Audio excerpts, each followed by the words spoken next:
The specific documents required for an import business can vary depending on the country you are importing from and the type of goods you are importing.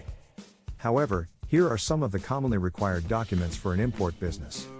Commercial invoice. This document provides a detailed description of the goods being imported, including the quantity, value, and price. Bill of lading. This is a document issued by a carrier or shipping company that confirms the shipment of goods and specifies the terms of the delivery.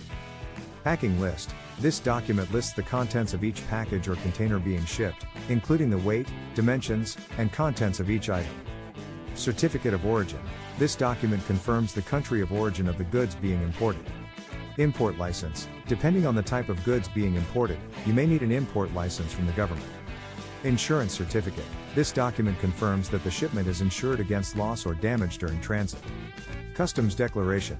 This document provides information about the goods being imported, including their value and quantity, and is used by customs officials to assess duties and taxes. It is important to consult with a licensed customs broker or freight forwarder for specific requirements for your import business.